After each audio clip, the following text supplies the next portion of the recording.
Bonjour tout le monde. Aujourd'hui, le thème de notre causerie, ce sera Batman. En effet, nous sommes au mois de mars et depuis quelques jours, le nouveau film The Batman est sorti sur les grands écrans. Et votre gentil serviteur que je suis, qui adore Batman, c'est l'un de ses personnages préférés. Je n'ai toujours pas vu le film. Les critiques ont l'air d'être plutôt bonnes, mais j'ai toujours une petite appréhension en fait, parce que j'ai adoré Michael Keaton en tant que Batman, j'ai détesté Val Kilmer et George Clooney dans les rôles de Batman, et Ben Affleck a été un Batman des plus formidables. Donc du coup, j'ai un peu peur que Robert Pattinson ne soit pas à la hauteur de la grandeur qu'est Batman. Mais du coup, pour faire écho à cette actualité cinématographique, je vais vous parler de trois œuvres de Batman, des histoires complètes qui ont voyagé à travers le temps et qui sont de très très très bonnes histoires, des histoires complètes qui ne nécessitent pas une connaissance parfaite de la mythologie de Batman et qui sont accessibles à un très très grand nombre. La première œuvre que je vais vous parler, c'est Batman Année 1 ou Years One, qui a aussi été adapté en film d'animation. J'avais pu en parler rapidement dans un Idrist Conseil, et là je vais prendre un petit peu plus de temps. Batman Année 1, c'est une histoire écrite par Frank Miller. Frank Miller, c'est un énorme scénariste de comics. On lui doit justement Batman Année 1, Batman The Dark Knight, The Strike Again. Il a aussi travaillé sur Daredevil, on lui doit aussi des séries comme Sin City ou 300, c'est vraiment un monstre. Et cette histoire, elle a été illustrée par David Mazzucchelli. Mon italien est aussi excellent que mon japonais ou mon coréen. Il faut savoir que cette histoire date de 1987. Pour vous faire rapidement un peu le résumé, Batman, Bruce Wayne, en fait, dans cette histoire, année 1, revient en fait après un long entraînement et on va suivre en fait sa première année en tant que Batman. Et en parallèle, on voit aussi un jeune flic faire ses débuts. C'est Jim Gordon qui s'installe à Gotham et on va suivre le parallèle des deux personnages en fait, de ces deux personnages qui arrivent à Gotham et qui vont rendre la justice chacun à leur niveau. Alors pourquoi est-ce qu'il faut lire ce Batman Année 1 ? Parce que c'est une histoire qui a marqué pendant des années la chronologie, l'univers de Batman. C'est une histoire prenante, captivante. Batman Bruce Wayne, c'est tout début, on le voit affronter le crime, la mafia, on voit un Jim Gordon débordé par la corruption, aussi bien dans les rues que dans son commissariat. On est dans une ambiance, c'est pas Hakuna Matata. Les planches sont hyper bien illustrées pour rendre cette ambiance le crayonné d'origine est vraiment très très très très bon. Et l'ambiance, l'atmosphère qui se dégage dans ce Batman, c'est une super histoire. Évidemment, c'est pas une histoire qu'on va conseiller aux jeunes enfants, mais si on est un préadolescent, un adolescent et un adulte, qu'on a aimé par exemple les films de Christophe Nolan, qu'on a aimé les Tim Burton, on peut que recommander. Vraiment, je ne peux que recommander de lire le Batman Année 1. C'est une super histoire. On s'y prend vraiment. Comment est amené en fait le début de carrière de Bruce Wayne en tant que Batman. Et vraiment, c'est hyper intéressant. On voit James Gordon donc arriver à Gotham avec Barbara, sa femme. Ils n'ont pas encore d'enfants. On voit le mania Wayne. Il revient depuis des années. Il n'était pas revenu, Bruce Wayne, à Gotham. On voit certaines choses. Il dépoussière les choses. C'est hyper, hyper, hyper bien fait. C'est vraiment une histoire bien faite et qui a bien vieilli. Honnêtement, elle date de 87 et elle est disponible aujourd'hui dans la collection Black Label, si je ne dis pas de bêtises, chez Urban Comics. De toute façon, c'est Urban Comics qui détient les droits de DC Comics en France. Donc, les histoires de Batman sont chez Urban Comics et c'est une excellente histoire. Vraiment, Batman Année 1, pour quelqu'un qui a vu du Batman à la télévision, au cinéma et qui voudrait faire une expérience de comics, c'est une belle entrée dans la matière. La deuxième histoire que je vais vous conseiller, c'est une de mes histoires préférées d'ailleurs sur Batman, c'est Batman Un Long Halloween. Souvent, on oublie que Batman, c'est Batman the Detective Comics. Batman, ce n'est pas qu'un milliardaire, beau gosse, intelligent, qui met sa fortune et ce qu'il a appris en art martial pour défendre la veuve et l'orphelin en Gotham avec un sentiment de vengeance.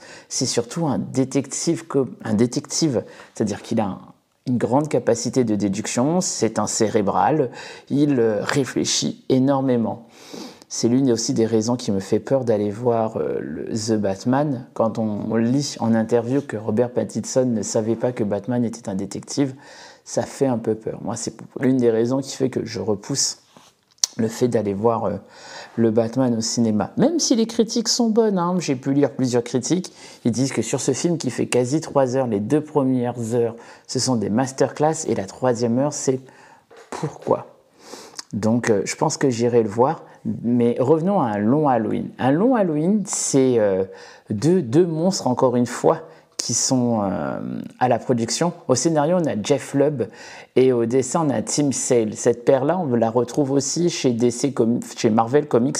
C'est eux qui ont fait les super-héros avec des couleurs. Vous savez, le Daredevil jaune, Spider-Man bleu, le Hulk gris. Récemment, il y a moins de 5 ans, le Captain America blanc.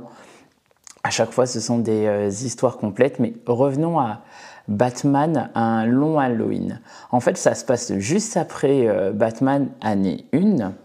Et on va suivre en fait Bruce Wayne qui va assister à un mariage. Le mariage du neveu de Carmine Falcone. Carmine Falcone, c'est un dirigeant de pègre, on va dire ça comme ça, un espèce de parrain de Gotham. Et ça commence comme ça. Il va commencer à faire ses enquêtes et tout, et puis on va se rendre compte que pendant les jours fériés, pendant les grands moments, il va y avoir un meurtre en fait. Et il y a un tueur en série qui va frapper pendant cette période qu'on appelle les holidays, donc les jours fériés.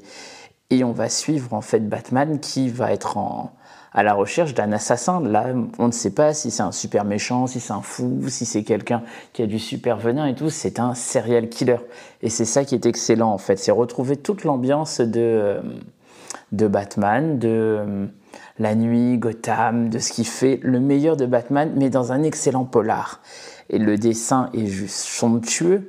Le trait de Tim Sale, c'est un trait que l'on reconnaît. Il fait partie de ces dessinateurs de comics, un peu comme Alex Ross ou Gabriel Dell'Otto ou Humberto Ramos, que bon, je ne suis pas un très grand fan d'Humberto Ramos, mais j'ai appris à l'aimer, ou encore l'excellent Scott Campbell.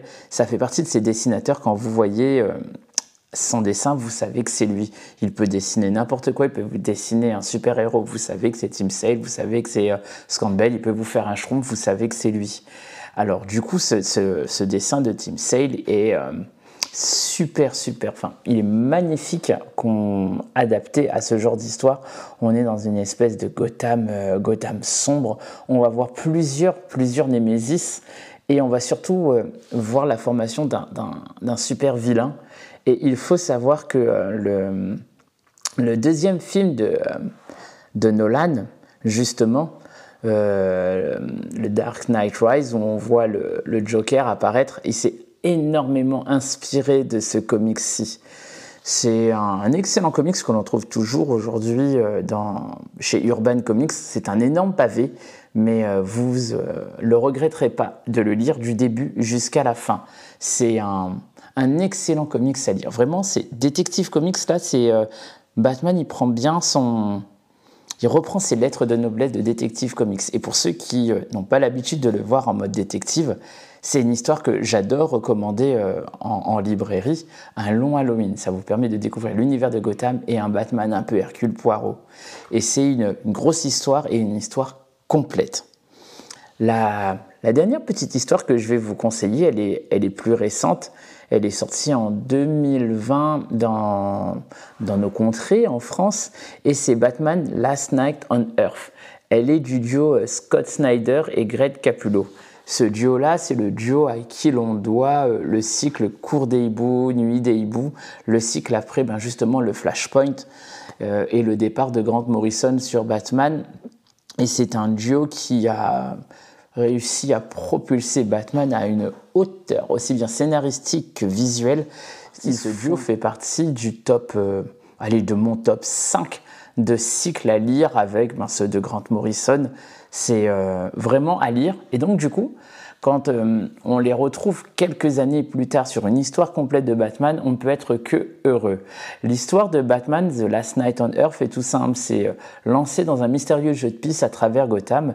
Batman est neutralisé, puis se réveille dans l'asile d'Arkham, où Alfred lui apprend qu'il est, en tant que Bruce Wayne, passant depuis des années, donc patient de cet asile d'Arkham, et que sa croisade contre le crime n'est que le délire de son esprit malade. Le résumé est donc tout simple, je vous lis le résumé qui est derrière la 4e de couverture. C'est un jour, Bruce Wayne se réveille et on lui dit que tout ce qu'il a vécu en tant que Batman, en fait, n'est que le fruit de son imagination. Et donc, à partir de là, il va vivre, donc Batman, Bruce Wayne, va vivre une épopée qui va l'amener à traverser un monde, c'est Mad Max dehors, sans trop vous divulgacher, vous dévoiler ce qui se passe. C'est un peu un univers à la Mad Max, c'est l'apocalypse, c'est la fin du monde, et on va voir un Bruce Wayne Batman du style « je suis vraiment fou » ou « ça s'est vraiment passé ». Ce n'est pas que le produit de mon imagination. Et c'est une histoire aussi complète et c'est un pur régal, que ce soit en termes de scénario que de œuvre à contempler, c'est du bonbon pour les yeux. Last Night on Earth, c'est vraiment une histoire complète que je recommande à un public qui voudrait un petit Batman sur un What Else. Donc là, on est sur une terre alternative. Autant un long Halloween et Batman année 1, on peut considérer que ce sont des histoires, on va dire, canon, qui, malgré les reboots, les univers qui sont détruits, remis en place, ils font partie de la trame principale, de la terre principale de l'univers de Batman. Et Last Night on Earth, on va dire que c'est une histoire alternative, c'est un What Else, c'est sur une terre alternative, mais ça n'empêche pas que c'est une histoire formidable et complète que je vous recommande à lire absolument.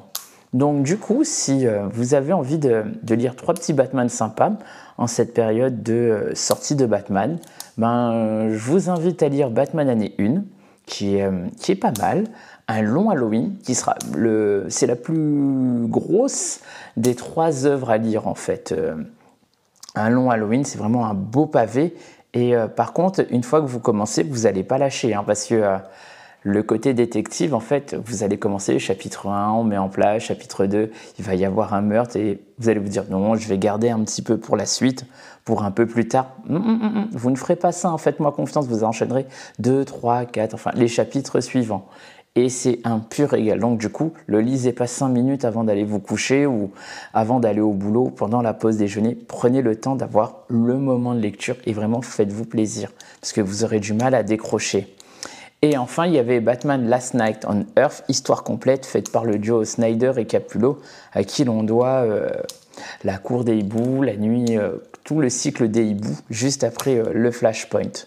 C'était les causeries d'Idriss spécial Batman. Je vous remercie d'avoir écouté ce petit podcast ou de l'avoir visionné en audio sur YouTube ou d'autres plateformes. Je vous souhaite une belle lecture et je vous dis à bientôt pour une autre causerie. D'ici là, portez-vous bien et à bientôt. Ciao, bye bye.